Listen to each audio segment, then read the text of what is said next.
because I've learned how to record slightly differently, so I can record it straight to my computer, but then of course I can't then send the link out. So it's that's why they're all on YouTube actually now. So I will, if you want the links, what I might do at the end is just send all the links to all the YouTubes, and then you can just keep them somewhere. That'd be brilliant. Thank you. Yeah. Okay, in fact, I could probably, sorry, now I'm just talking my plans out there. I think I can put them in a special section and then just send you the link to that section. And yeah, that would be easier. Okay, so welcome today and thank you for being here. I thought we would do the cups and save the pentacles for last. I feel like the pentacles are they're everything else brought down to earth. So it always seems sensible that they're the last ones. So with the swords, we've kind of explored the mind and ideas and thought. And with the wands, when you catch up with that, you'll see that's kind of energy and creativity. And I think between the wands and the swords, they're both kind of like etheric, hard to capture ideas, whereas perhaps the cups plays out more easily in our daily life because it's our emotions and our connections and friendships and family and stuff like that. Whilst the pentacles are very much that earthy, grounded work and the money and the roof over our heads kind of energy. So before we begin, does anyone have any particular questions about the cups or anything that they would like to know or explore today?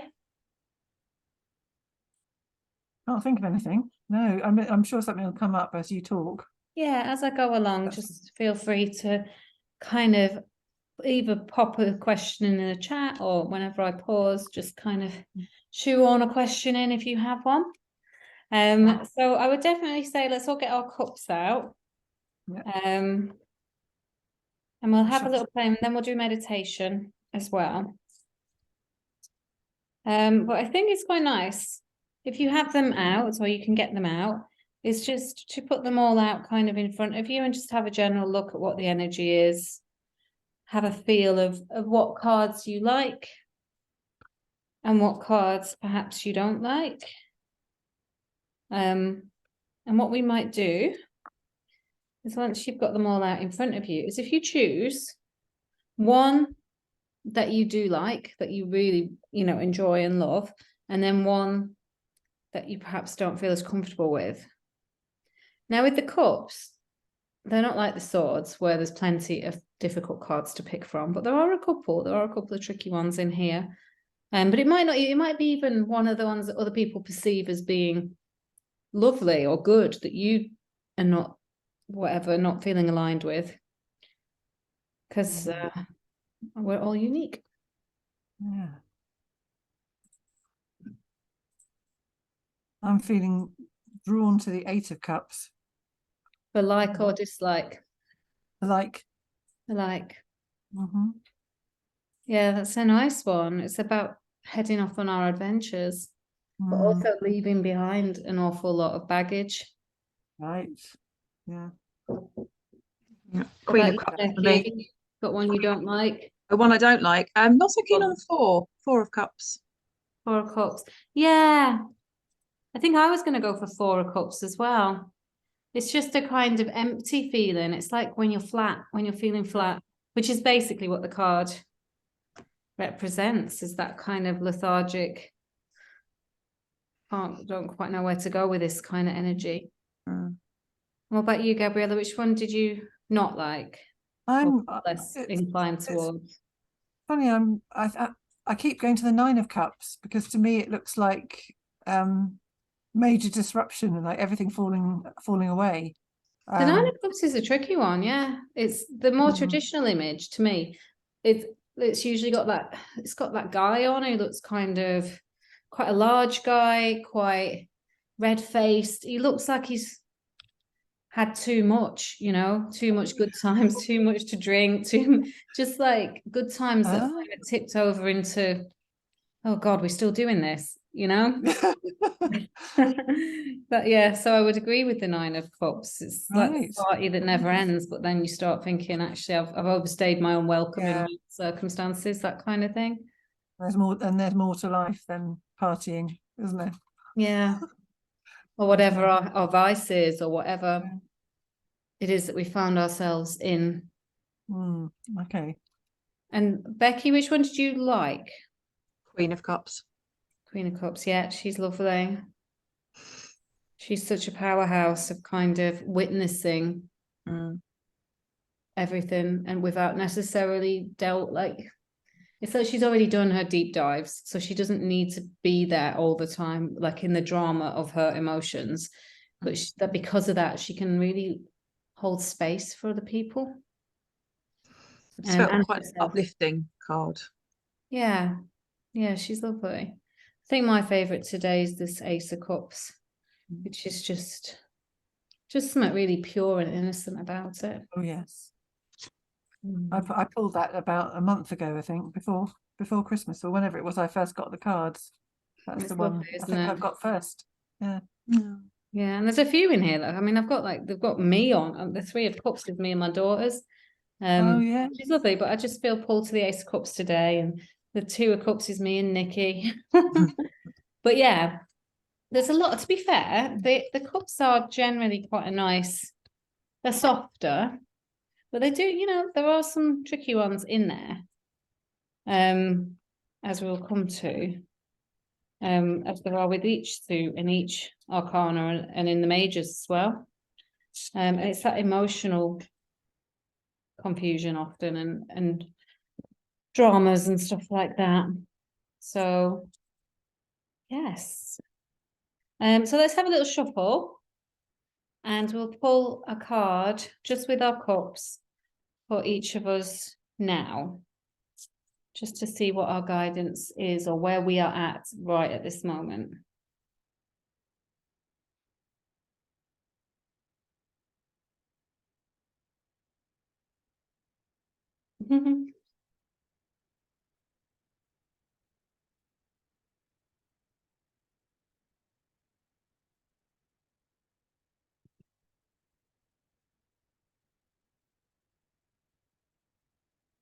Okay, so I've pulled mine, which just made me laugh because it is so the mood I've been in today. I got the Five of Cups, which is I have been just feeling sorry for myself and tired and kind of grumpy with it, but for no real good reason. Just kind of, when you can't quite put your finger on it, I think just tiredness, if I'm being honest, and all of the above. And people have been very kind to me. And I've been a bit meh about that as well. When you can't quite find the enthusiasm for it. And like my husband's been lovely, and I've just been a bit like, not enough. And actually, this has made me realize this is why, because I've had my head looking at my spilt milk. So yes, okay, cards. Thank you for that. What did you get, Becky? I got Eight of Cups. And how would you interpret that? Oh, you both got. Yeah. So how would you both think about that card for you at the moment? And it's okay if you have completely different responses because you are both in different places, I imagine. It feels quite a solitary. I'm using a different deck, so it might be why I'm Yeah. getting different ideas. It feels quite a solitary card, like it's on its own, but has something behind, but is looking to the future. So it's that something is closing or ending or moving away, and something positive is on the horizon. Is how it looks and feels to me. Yeah. Hopefully. Yeah. There is, I think, a lot of the imagery for that card is, it does look like it tends to be somebody like a hooded figure who's kind of moving off into the distance and leaving stuff behind. But there's always that excitement of the new adventure. What do you think, Gabriella? It might reflect to you. Yeah, I mean, I've got mixed feelings about it really, because I've just got back from Spain, and I was traveling on my own, and I had a little suitcase, and I didn't have anything to hold and all that sort of thing. So very much traveling light. But to me, it just suggests that I really want to explore more this year. And I mean, it's my silver wedding anniversary, so I'd love to go away somewhere, but I don't know, depending on budget and all that sort of thing, whether we will. But it kind of consolidates this feeling for me of I want to make an effort to explore my environment, not even necessarily traveling far away, but just to go to places and go more deeply into what's around me and make the most of what I have. And and just getting out more. That's it, Mm. really. Having some little adventures. It doesn't have to be something grand. It could just Yeah. be, going off for a day trip somewhere or a weekend, couldn't it? Traveling light and just having some fun. Yeah, So like that's, I literally think jumping that's on what a I felt. train.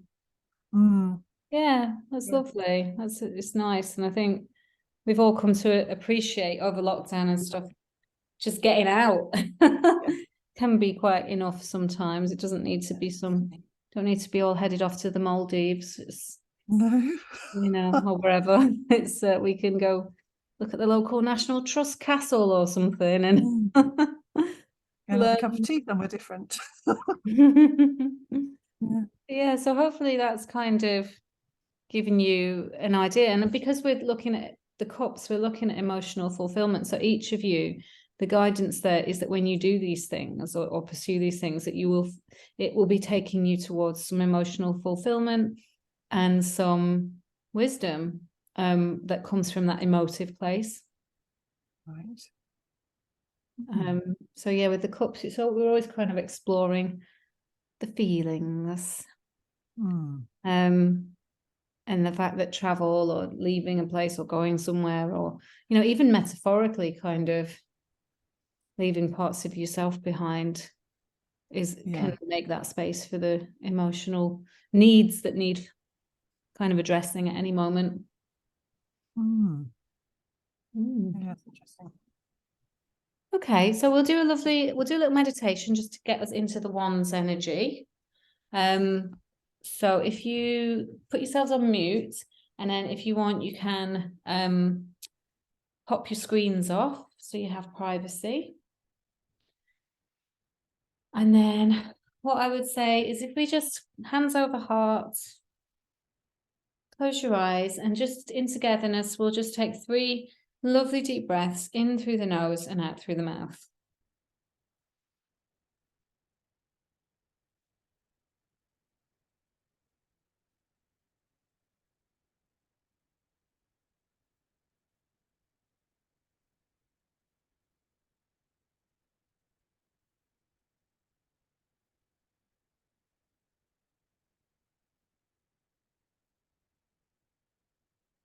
Okay, so whenever you've taken your nice breaths, if you can leave your hands over your heart if that feels lovely, or just pop them on your knees or to your side.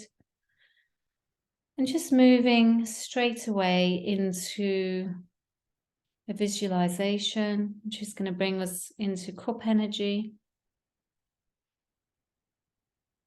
So I want you to bring yourself in your mind's eye to imagine you're in a little woodland, a little forest, and you can see that the woodland is coming to an end. So you can see lots and lots of light.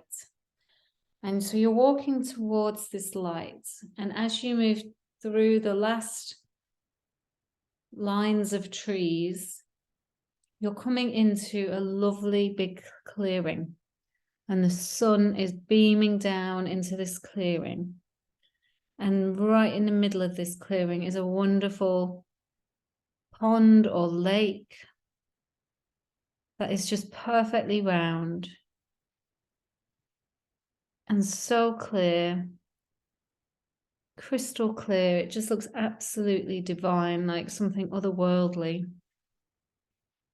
And it's really peaceful. There's no other people, maybe some animals. You might want to notice to see if there's any animals on the shores of the waters. It's probably not too big, so you can envision it as being like a kind of large pond or a lake, but just something that you would feel comfortable to maybe swim in or enter into. It doesn't feel too overwhelming. It just feels big enough, but not too big. It's a beautiful, comfortable, safe, crystal clear lake.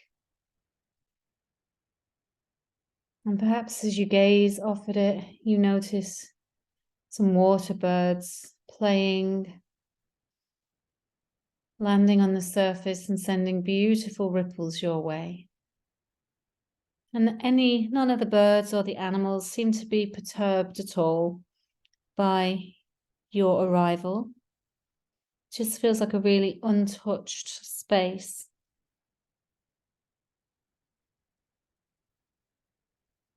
So walking down to the edge of the water.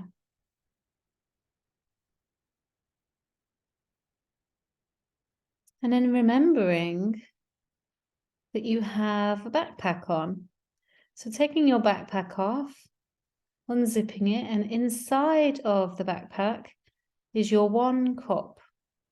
Perhaps you left your other 7 cups at home so that you could move into this space, this area. And the water looks so pure and so clear that you take your cup, maybe having a look at it. What kind of cup have you got? Is it a mug? Is it a goblet? Is it something incredibly fancy and ornate, or just something really simple? And you fill your cup with the water from the pond. And it's completely clear. You go to smell it. It feels really safe, and there's something in you that knows that the water is clean and safe and perfectly good for drinking. And so you raise it up to your lips and you take a sip. And as you do, imagining the healing properties of this cleansing, clearing water just reverberating through you. And as you take your sip, you think to yourself, I allow myself to feel. I allow myself to feel.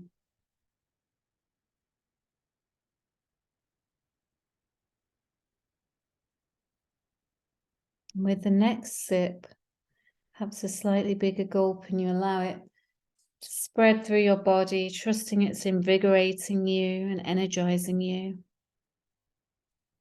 And you think to yourself, I welcome bountiful and beautiful emotional experiences. I welcome bountiful and beautiful emotional experiences. Just helping the water vibrate through your body with those words.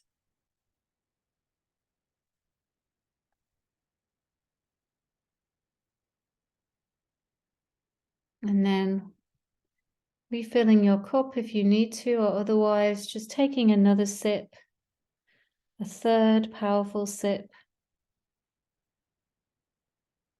and thinking to yourself, I release any toxic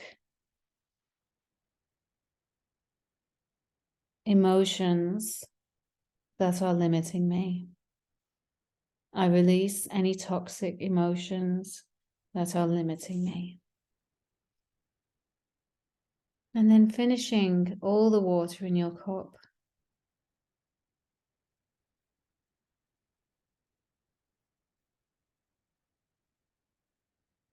Gazing out at the water and feeling like the only thing left to do now is to really just immerse yourself in it as far as you feel comfortable, recognizing that the water in this perfectly round pond or lake that feels like a big cup in the side of Mother Earth is here for you to heal, to grow, to evolve, and to explore. So imagining yourself stripping down to naked or bikini that you pull out of your bag or whatever feels good to you, going clothed if that feels fine. Just beginning to gently pad out into the water as far as you feel safe. And it may be that it stays quite shallow if that's what you prefer, or if you like it to get deeper, then you can imagine it getting deeper. You can stay in the shallow part, or you can swim out knowing that you're safe, spinning around like a mermaid in this cool, clean, clear water. Just taking a few moments to just really luxuriate within the water and thinking about your current emotional experiences anything you'd like to evolve and grow, perhaps taking this moment to set some intentions about the things you would like to emotionally experience as we move through this year. You can frame that in whatever language you like, but you might just want to think, I intend to experience, or I intend to create, and then just fill in the blanks. And I'll just leave you in silence for a minute to really think about those intentions.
Just taking a few last moments within the water, splashing it on your face, making sure, get it in your hair, on top of your head, almost like you're baptizing yourself.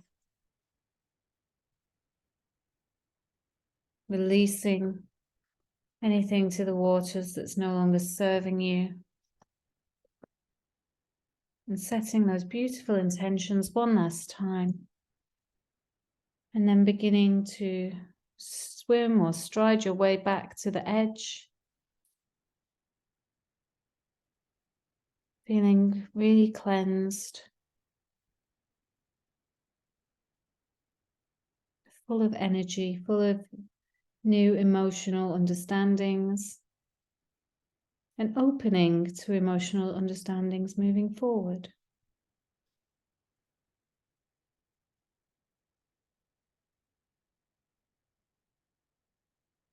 And then coming onto the bank, putting back your clothes on or getting dry, feeling the sun kind of evaporating all the water off you, taking any heaviness away with it, popping your cup back in your bag and then beginning to return back to the woods. And as you do so, the woods and the lake all begin to just evaporate away, leaving you returned to your space where you currently are, feeling your feet on the ground, perhaps putting your hands onto something solid, onto your body, feeling a reconnection to the physical, to this very moment. Taking a nice, deep, energizing breath. And then whenever you are ready, yawning, stretching, wiggling, returning back to the room. And popping back into the Zoom when you feel ready.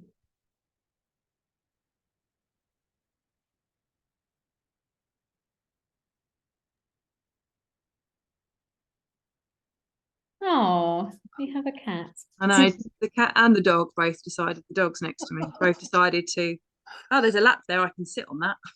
Do you know, they like tarot as well, like my ginger one who's here, he's always just seems to come when I'm doing tarot. They're wise, aren't they? They know something. They know something we don't. They're like, do you know what it is? It's probably that our state changes into like a slightly different kind of brainwave. We probably just give off Yeah. a different vibe because we're associating differently with the world when we're doing tarot. And I'm sure they know. Mm. It's therapeutic. He has a gorgeous cat. My dog, on the other hand, he's being quite good right now, but he has a different reaction and then starts being sometimes quite naughty. Yeah, the dog is needy, and it's like you're paying attention to something else, pay attention to me. Whereas the cat, yeah, is a little bit more chilled. Yeah, they are, aren't they? All right then. So I'm going to run through all these cards. Does anyone have any reflections or anything they want to say or about anything that may have happened in their meditation? I just really enjoyed it. And it's funny because when you said about spinning around in the water, that's what I do. I go deep and I do that thing where you roll in the water. And that's exactly that's what I was doing in my mind. Yeah. And when you said that, that's what I was doing. That was really nice. I love that. And also when I was drinking the water, I saw it as rainbows going down into my body. Lovely. Yeah. So that was really nice. And that might be because of this, maybe. Which is the top card I've just picked up. It's a great, I mean, the Ten of Cups is, it's the kind of ultimate life that we'd all love to have. And it comes out very rarely because it's quite, ambitious, I think, a lot of the time for us to be in that perfect moment. I got that card last week. But I mean, I haven't had that. But I want that though. Definitely. Yeah. I guess we all do, don't we? I And not it's for hard, them. you can't plan for it. It just No. happens and then it's gone. Mm. Yeah. I think the more you plan for it, the less likely you are to pin it down. It's its own little thing. Okay, so let's start. Start with the Ace of Cups. So Becky, yours might look quite different, but it probably is a cup of some kind. For me, this is just this overflow of Similar. Oh yeah, that's nice. I like that. This overflowing cup that's full even, and that is just full of potential. I think some of the original artwork on like the more like things like Rider-Waite, it's like a hand with a cup and rainbows and roses and just loveliness. It's just a nice card, and like all the aces, it's a beginning, and the beginnings are always great, like so. Relationship wise, whether it's with a partner or new people that you've met, I mean, you only have to think of something like Big Brother. I always think of Big Brother, right? When everybody's putting a house together and for like the first 24 hours, they're best friends, they're soulmates, and it reminds me of when I went to university as well, like the first week or so, everybody's just in love with everybody. Then you start to realize that, actually people are quite annoying. It changes. The mask slips. Yeah, and then it's like that honeymoon period. But that honeymoon period can be real, and it can represent, really true emotions, purity of emotions, and beautiful new beginnings. Again, whether that honeymoon period sticks around or not is going to depend on when you're doing readings and all the other cards and where that goes. But there is just something really pure and lovely about that. Like, why can't we all just get along and just be happy and everything be sweetness and light and rosebuds? It's a lovely, nice card. So any questions or thoughts about that one? No?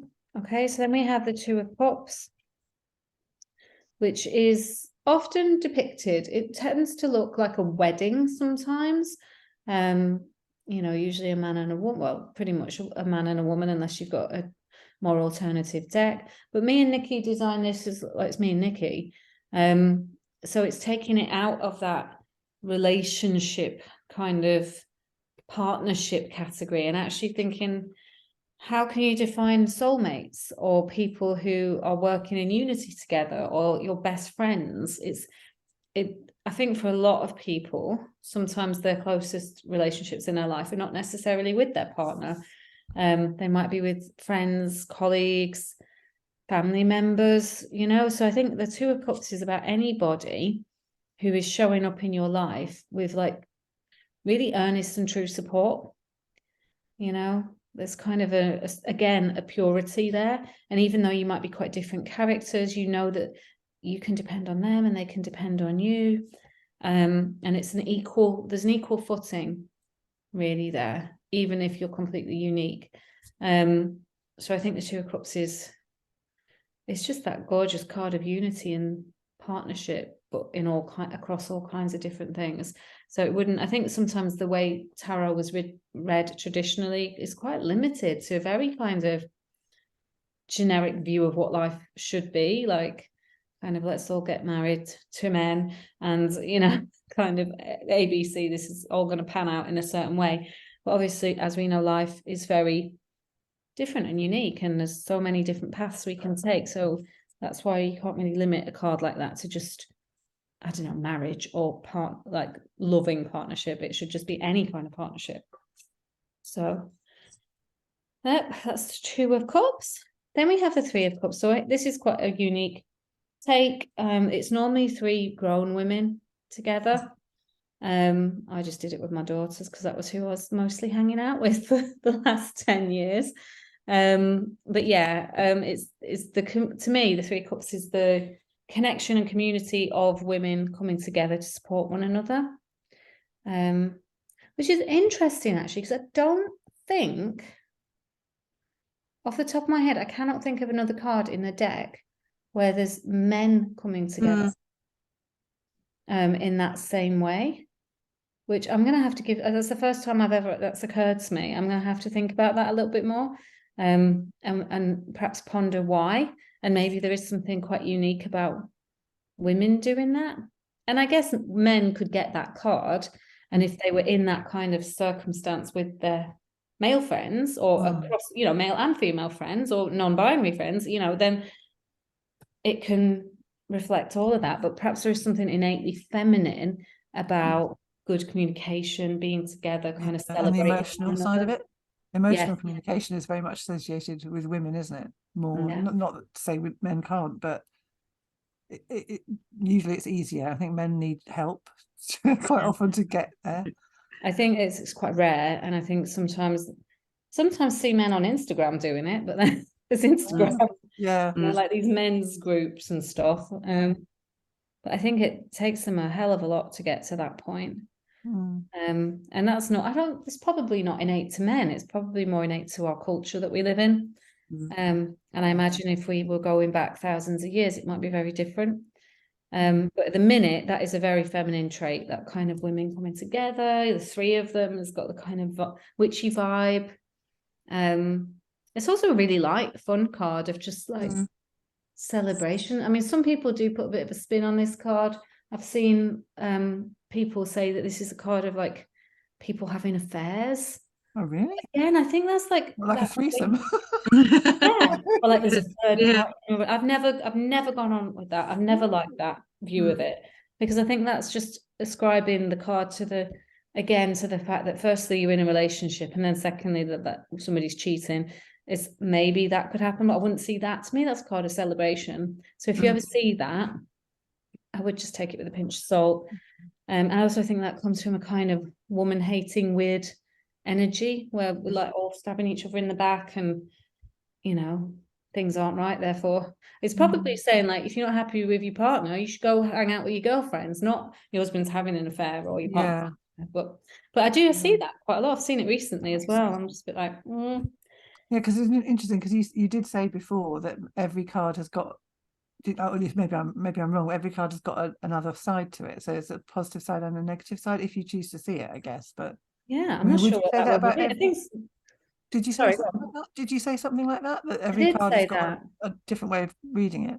I think most cards would present a problem and a solution, but I don't know, with that one, I'm not sure what the problem would be. The only problem might be, now the cat animals are all going off on one. Sorry. The only problem might be that you're not getting enough of that, or that you need that.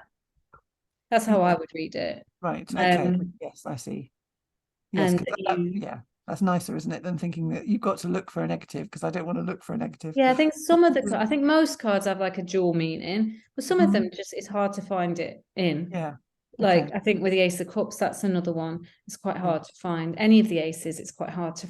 You could spin it to like, it's a new beginning, but is it going to stay this great? That's the only kind of And that's more like forcing a negative outcome. And if you're reading in a positive way, then you'll be like, this is a new beginning. What are you going to do with it? How are you going to carry it forward? Rather than, this it might never go any further, you know? Yeah. So yes, and the cups are a happier bunch as well. So they are generally, some of them do have that purity of, they don't really have an edge, which is a relief. Here's one with an edge, right? So this one definitely has the two kind of meanings. This is the Four of Cups. So it's this kind of misery of tiredness and lethargy and feeling flat and feeling like you don't know how to move on or move forward. And neither can you be bothered. I think there's a lot of energy of not being bothered within this card. But actually, the other side, the flip side is there's always a cup full of, there's always a cup being offered that is just outside of your view, which is the suggestion that all you need is to change your perspective, is to look up from your own misery, you know, and that there is so much potential there. It feels like a bit of bag on her head. Yeah, pity party. Pity party, yeah. Bit of an ongoing pity party that there's nothing really that bad. You're probably just a bit bored, and that boredom is not it's making you tired and not want to really do anything. But actually, there's part you really wants to. And the promise is that there is really great things out there for you when you can shake it off a little bit. I find it quite a positive card because, you know, blue skies, and it's quite obvious that there's a you know, spring shoots coming up in the other cup, and you just have to look for it. Yeah, in the And more you feel ready. the traditional imagery, it looks like a really nice card. It's like a person under a tree in a garden, blue skies, flowers, and there's often, I think, a hand offering a cup coming out of like a cloud. So it is a really generally positive. The only thing that's always a bit not so positive about it is like the person's face. They're always just a bit like, Meh. yeah. Yes, it's Bit navel interesting. gazing. That's what she's doing. She's looking in the mirror, and she could be looking outward. You know, it's interesting because the Four of Cups and the Five of Cups are quite similar, aren't they? In that way, it's They like you go on to the meh, you carry on being meh. Yeah. I think when we get into the middle of it, like 4, 5, 6, anything, they get a bit meh with each suit for different reasons. And then this is like we've continued on in our meh, and actually we've maybe found some things to be sad about that are real. You know, perhaps we've dug deep and been like, oh, remember when this happened, and oh, this had just happened. But you know, the reality is that there is, again, now we have 2 cups being offered to us to try and pull us out of that malaise. And you know, you just look at her, she's wearing a party dress. Maybe a few hours ago she was in a really good place, but she's just let herself slip. So there's tea and comfort and toast and caring people around you who want to offer you, you know, energy to feel better, but you're just, for whatever reason, kind of again ignoring that. And then it can, you know, with this 5 of Cups, it can be quite a serious card if somebody's really deep in depression, and in different decks that it can look a lot more alarming. But it has always got that promise that there is really good things here. You just need to find a way to them, which can be work, it can be a doctor's visit or therapy, or, you know, for some people it can be a lot to get to that point. But hopefully most people would be able to see that as a reflection and start to think, okay, let's find the good. So the 6 of Cups is lovely. This is one of those without an edge, without a double kind of meaning. This is sweetness and friendship and childlike togetherness. I had this for this week. I pulled the 6 of Cups, the 7 of Cups, and the 9 of Pentacles for this week. Oh, well, you showed, yeah, and I got that again. Oh, well, that's kind of like just chill energy. Just be with the sweetness and the innocence. The 6 of Cups is like, that's all mine and Nikki's teddy bears and stuff from when we were children. They look like they're from the 1800s or something. But, and my daughter's tea sets. Is that a weasel as well? A tall weasel? I'm not really even sure what that is. I think Nikki told me. I don't think it is a weasel. I think it's teddy bear, but it's just over time has become quite abused or something. I'm not sure. Well loved. I'll ask her what it is, because it does look like a weasel, doesn't it? But yeah, it's that that, how, you know, how kids play, like Mm. that kind, they just play because they can and because they want to. And I think that's sometimes the message of this card is, what can you just do because you want to with people who you enjoy being with? And it's not for work, and it's not because you're trying to become a better person. It's just because you want to, really. Nice. So that's a lovely one. 7 of Cups, icky and sticky. It's not the worst card in the world, but it's just like, you don't know yet. So why are you trying to decide? It's like when we don't know what to do, and so we start creating possibilities or answers, or saying, okay, if I do this or if I do this, and actually none of them are fully formed ideas. None of them are really the thing that you want to do. You're just trying to fill in time. And actually any path followed in this kind of space, it's only temporary, it's only a distraction. So I say with the 7 of Cups, the answer here is to just not choose. You don't have to play that game, you know? You can just pause a little while and see what comes with a bit of time down the line. That's a 7. And 8, as we have explored quite a bit today, is this beautiful jumping on the train, moving on to something new, kind of leaving some stuff behind. Again, in some of the tarot decks, and I think that's the problem with tarot sometimes, is the original cards or various original decks do make things look quite dark. And there can be darkness about this, in that you might be leaving stuff behind. You know, I've had this card come up when people are getting divorced or stuff like that. But at the same time, it can just be going adventuring, you know, and leaving the stuff behind for a moment. Because that's the thing with this card, is you're leaving stuff behind, but it's still in the picture. So it's up to you how long you leave it behind. So whether it's for a weekend or a lifetime, it's really, you know, it can be about kids going off to university. It's those kind of big changes, or changing your job, you know? So it can cover a whole gamut, which they all can, really. Then 9 of Cups, as discussed, it's a little bit like when it's all got a bit much, the emotional attachments, perhaps. I guess it's too much of a good thing in whatever way that shows up. So whether it's, you know, thinking about relationships, the honeymoon period, and then being in each other's pockets, and before you know it, it's a bit codependent and you're sick of the way they breathe, or you know, or for friendships, too much time spent in each other's company, or too much partying, or too much. It says to me, moving away from people, like to be a solitary for a while. That's what it says. Yeah, like regroup. You need to regroup, and don't spread yourself so thin, and figure out who you are again. You don't need to be all of these cups, or all of the people, all the things to all the people. Or it's like you lose yourself a bit, I think, in that big mashup of cups. And then we have the 10 of Cups, which is just the best. It's just pure good, amazing times.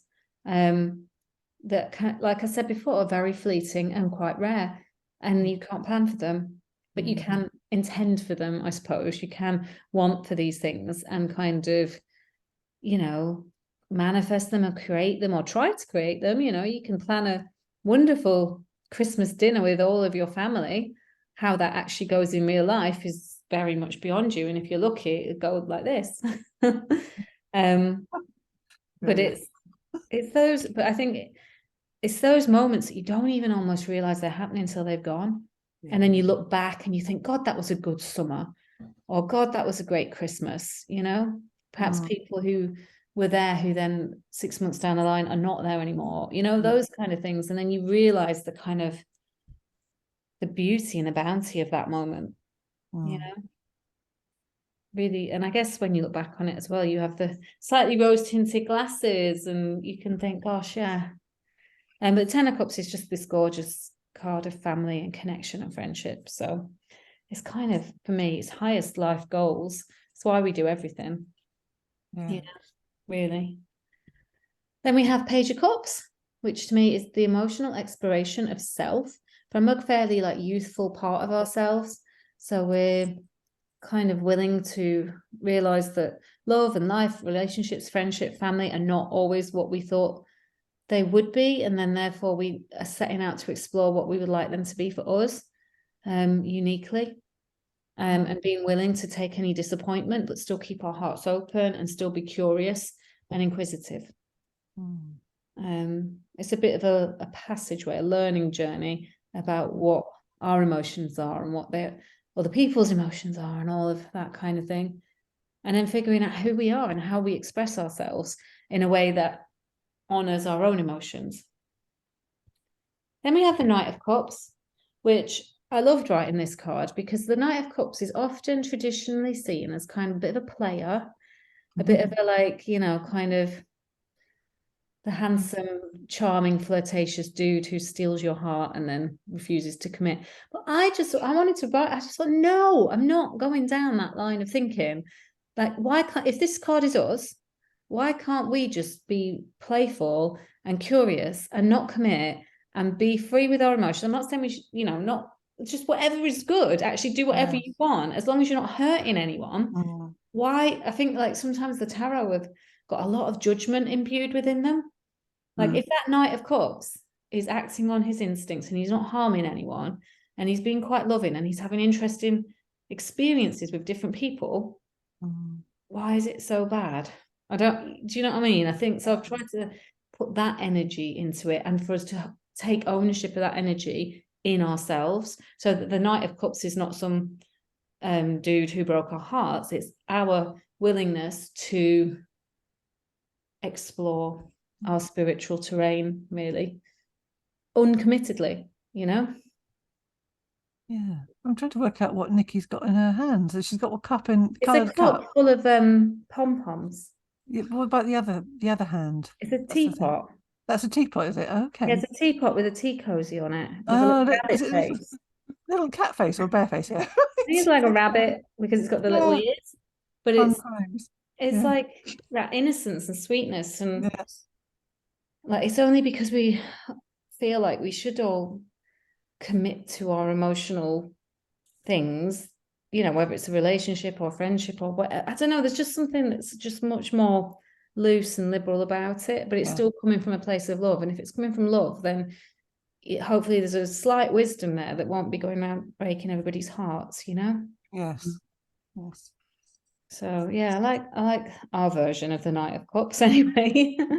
And you can choose to read it however you want as well, you know, if you have strong feelings towards people who've been players, and this card comes up in a circumstance where you may feel like you've been played or feel like somebody has messed with your heart, then it could be that that card does kind of cover that too, particularly with the other cards around it, because, you know, negative stuff does happen and people do things like that. But I guess when I was creating these, I was just trying to find the highest possibilities of them all. Then we have Queen of Cups, so Becky's fave, just this beautiful kind of sitting with emotion, and it's there and she's witnessing it, and to an extent she's feeling it, but she's also like pouring her tea, which is like she's measuring it out, and she's has some forms of control and understanding around what her emotions mean and what she's going to do with them, and therefore it can help other people when they're in this raging kind of losing themselves to it. And that's what the queens do, I think, a lot of the time, is they help other people. They're there as the kind of port of call, like the mother, or the best friend, you know, who's there to be slightly more objective, and to offer love and wisdom. And then we have the King of Cups in his oversight position, kind of representing for all that love can be and all that love is, and kind of honoring his people with that kind of energy, and doing everything, touching everything that he does with this maturity of love and wisdom. Which is interesting because we've got a guy called Martin, who's a gay guy, who posed for this card, and he's one of those people who has, you know, profoundly, and is working with, you know, tarot and trying to get, I guess, better representation of well, gay men, particularly within tarot. But he also, I mean, he wouldn't mind me telling you any of this because he talks about it quite openly, but he's living with HIV and all of these different things and experiences. But what he's doing with all of that through tarot is trying to bring love to his community. So interesting that he ended up being our King of Cups. Like, how can we infuse culture with more love? And I like the fact that he's got a party hat on as well. Yeah, it's like one of those Christmas type ones, isn't it? It's very balanced because obviously you've got the wise owl and his very calm stance, and yet a little bit of fun. You know, that when he gets up and walks away, you might go for a dance or something.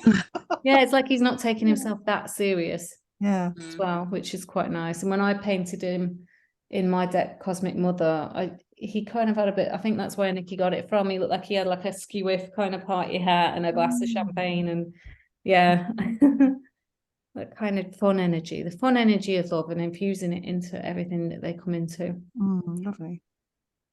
All right then. I hope everybody enjoyed that. We went on slightly a bit longer, so I hope that hasn't interrupted anybody's plans. But otherwise, we'll be back on Monday. And thank you for your patience with my messing around with times this week. My brain fell out of my bum, I think. No, I forgot anyway. Sorry about that. Oh, it's my fault to keep changing it. But we'll be back to Monday and Friday next week. And I think, yeah, those will be our last 2 sessions. Yeah.